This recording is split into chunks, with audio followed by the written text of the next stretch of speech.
Over the last year, I've visited 10 different indie bookshops across mostly the south of the UK. I've met countless booksellers, I've visited new towns, and I've bought even more books. But which bookshop was the best?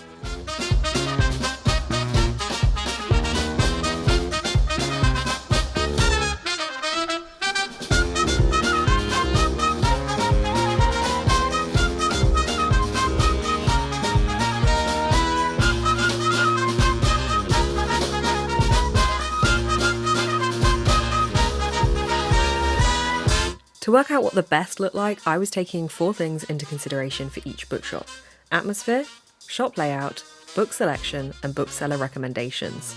Now we've come to the end of Series 1, it's time to look back on all of the bookshops I visited and dish out some fictional awards. Before we go on, I want to say a huge thank you to National Book Tokens, who have been the sponsor for this series and have very much enabled my book buying. They've also very kindly given me some National Book Token gift cards to give to you. Keep watching till the end of the video to find out how to enter the giveaway. Today's finale episode of Cover to Cover is also day 11 of Vlogmas, which feels like a fitting way to celebrate. I've spent the last 10 months visiting all of these bookshops, and that feels like such an amazing thing to have been able to do, and I feel so thankful and lucky that I've been able to do this. And I really like the idea of roping in these celebrations with Christmas celebrations and the celebration of all the content that I've been making in December as part of Vlogmas. So, day 11 of Vlogmas and the finale for Cover to Cover Season 1.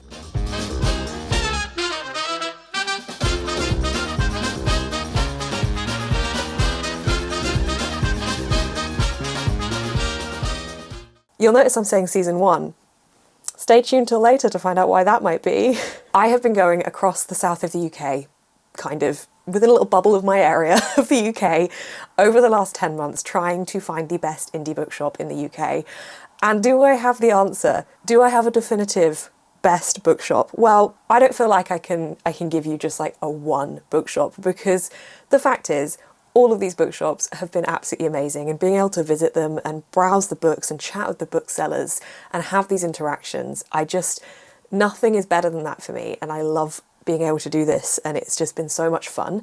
So what we're going to be doing today for the finale is just a short little fun video celebrating all of the bookshops that I have been to, as you'll have already seen from the start of this video, and just going over the final 4 categories that was each thing that I looked at for each bookshop, and which ones my favourite were for each of those 4 categories. Obviously you'll have seen the rating system going alongside each bookshop as I visited. I think as I got further into this series I realised that probably wasn't the way that I really wanted to go about things, because I didn't just want a list that made it look like some bookshops were at the bottom of that list, because that isn't how I wanted to do things. The whole list, the whole numbers thing was just for fun. I think if I could go back and tell myself to do it slightly differently at the start of this series, I would have, but I really like the fact that we get to discuss the shop layout, the bookseller recommendations, the atmosphere, and the book selection. So that is the things that we're going to focus on today. For book selection, the winner is Coles Books. They had such a fantastic array of books. I was in there for so long. I actually think I didn't have an option to stay longer because my parking was like at a limit and I couldn't stay any longer in the car park I was in, so I had to leave. It was not by choice. Please know that. That bookshop, there was just so many possibilities. There were 2 different floors to this bookshop. The main bottom floor was where I was browsing the most, but it just felt like there was endless books that I'd never seen before, that I hadn't heard of. I kept seeing new books to pull off the shelves, and I love it when you feel like you're really falling into a bookshop and that there are so many endless possibilities to explore. It felt like every corner I went, there was something else to browse, and I absolutely loved that browsing experience. I will say I feel like that this kind of has to be shared slightly with Mr. B's in Bath, because this one also has an amazing book selection. This is definitely a smaller sized bookshop in terms of like square footage, but it's very much entangled around itself, and there's all these different areas weaving around themselves, and you can just, in Mr. B's you can find books you really have never seen anywhere else, and you can do the same thing in Coles, but I felt like both of these kind of sit at the top here, but Coles Books I think takes the award for the best book selection. Bookseller recommendations, it's Mr. B's, of course it is. I will just say, every single bookseller I've met, it's been amazing to meet them. They've been amazing, and being able to chat with them, I love it so much. But Mr. B's is just, if you are in a slump, or if you just want to read something a bit different, and you just want someone to kind of recommend you something that you still think you would like, even if it's something a bit different for you, go to Mr. B's. This bookshop, I cannot recommend it enough. They are endlessly fantastic. The staff are just so brilliant at recommending books. You can just tell they love reading, and I love that so much. Knowing you can go in there and literally just give them anything that you like and they will give you recommendations, and they might be really obscure recommendations that you've never heard of. I just love that so much, and I think that's kind of why they twin with the book selection category. And similarly, Coles Books also kind of shares the book recommendations, because I think that Coles Books recommended me the best book I've read of this series, which was The Sea of Tranquility by Emily St. John Mandel. I think that both of these bookshops, I mean, they're all great recommendations, but if I need a recommendation, I am always going to go to Mr. B's. They hit every single time. Best atmosphere. Hope you're enjoying the drum roll. It's Books on the Hill in St Albans. This is the last bookshop that I went to for this series, and what a banger to go out on. This bookshop, I'm intrigued to go back when it's not Christmas time, but going in November, as it was all decorated for Christmas, just gave me such traditional Christmas vibes, and I absolutely adored it. Every single part of this bookshop felt wholesome and homey. Again, another one where I literally had to leave because my parking expired. This is a little bit of a running theme with these bookshops, but you just don't want to leave. The atmosphere was just spot on in this bookshop. It was so beautifully curated. It was a really old building on the inside, and just everything about it just worked beautifully. There was seating, there was different areas where you could sit and enjoy browsing and having a look at the books you'd picked up. The staff were just lovely, which I think creates the atmosphere as well. There was also a reading room above the bookshop, which is where they host various different events, and that had a really amazing atmosphere. It really worked well with like dark colour schemes to make it feel cozy, and it did a really good job. Editing Beth coming in to give an honorary mention for atmosphere to the Mad Hatter Bookshop in Burford.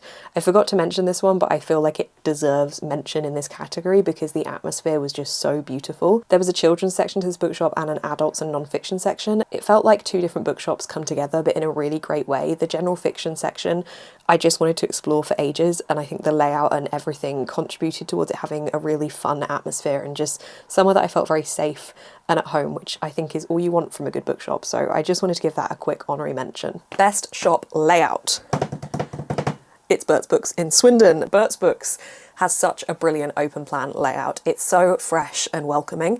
It's got such an easy access to it. You can completely maneuver your way around all of the different tables and all of the shelving. It's incredibly accessible, and it just feels like a space to browse in. There is seating, there are tables, and there are books on the walls. There's a children's section in a slightly separate space. You can get tea and coffee. There's like a big bench against the wall that you can sit along and have the tea and coffee whilst you're browsing your books, which I just love. But I think what really struck me here is how everything felt so open, and like there was so much room to be able to maneuver yourself around all of the different tables and the bookshelves. And I did say to them about how lovely and open it was, and they said that that was something that was really important to them to make the bookshop feel like that. So great job. So the top scorer of the whole series, the only bookshop to get full points, is Mr. B's in Bath. Which is no shock. I mean, to be honest, I was debating whether or not to include this one at all because it was the only one I'd already been to, so I felt like I was biased towards it, and it is just such an exemplary bookshop. It's just so good. But I wanted to include it because I wanted to be able to share it, and it doesn't really mean anything that it's like the top scorer. It got a full score because I rated the book that I bought there 5 out of 5 stars. There is a couple of bookshops that got very near to a top score that I have rated the book 4 out of 5 stars. I think it's just that literally that 1 star because the way I rated them, if this is the only episode you've watched, in which case go back and watch the others. I basically rate each of the 4 categories we've just discussed out of 5 to get a total of 20 points up for grabs, and then I read a book based on a recommendation I've been given at the bookshop, and I give a further 5 points depending on what I rate that book out of 5 stars. So it's been an interesting rating experience because obviously the bookshops have all been fantastic, and then it's kind of been down to like what I personally think of the book that I've been recommended there. I should probably get you a couple of the books I've been recommended. That would be a good idea. I should think this through. I think these have been some of my personal favourites from the recommendations from the bookshop. The Rocket Ship Bookshop in Salisbury recommended me Midwinter Blood by Marcus Sedgwick. Coles Books in Bicester recommended me Sea of Tranquility by Emily St. John Mandel, and this one ended up being my favourite of the whole series. I think it was just fantastic. It's a sci-fi with interlinking timelines and characters and just a little bit of a mystery, so good. And then Mr. B's recommended me Spoonbenders by Daryl Gregory, which was incredibly interesting. I'd never heard of it before, and now I just want to recommend it to everybody because it's so fascinatingly done. It's an all-American family that have these abilities and how they're coping with that as adults, because they were famous for them as children with this TV show that they had, but people thought it was a hoax, and just there's a lot of fun around it. So that's been Cover to Cover. Thank you so much if you have engaged and interacted with this series. As a massive thank you, I have 2 exciting things to share with you. Thing number 1 is there's going to be a season 2. I was so excited. National Book Tokens have very kindly agreed to sponsor me again for a season 2 of Cover to Cover. I can't wait. A couple of things are going to be changing for season 2. I'm not going to be going to a bookshop every month. I'm going to be going to a bookshop every other month because obviously I've gone to quite a lot of the bookshops in my immediate area and I'm happy to travel a little bit further, but I need to give myself a little bit more time to be able to do that. So you're going to be getting a new Cover to Cover episode every other month starting from February next year. And the other thing that's changing is I am scrapping the number rating system. Probably no surprise that I'm doing that. We're still going to be talking about each attribute of the bookshop, but I feel like it removes nothing for me to not add the number rating system. So that's what's changing. I'm very excited.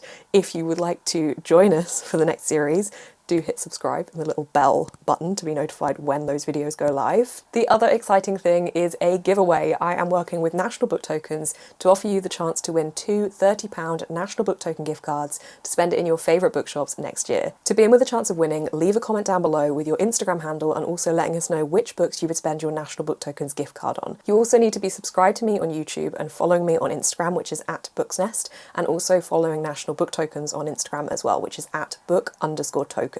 All of this will be linked down below, by the way, so don't worry if you're missing any of this, it'll all be in the description. The deadline for the giveaway is January the 4th, 2024, and you will be contacted if you've won by National Book Tokens Instagram account, which again is @book_tokens.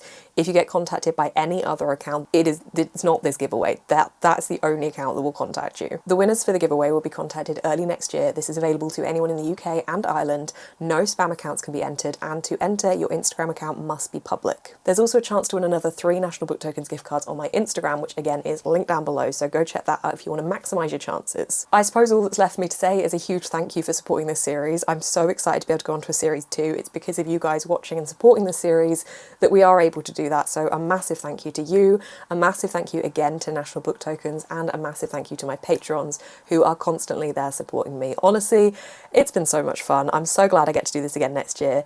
Thank you so much for watching. Merry Christmas. I will see you in the next one.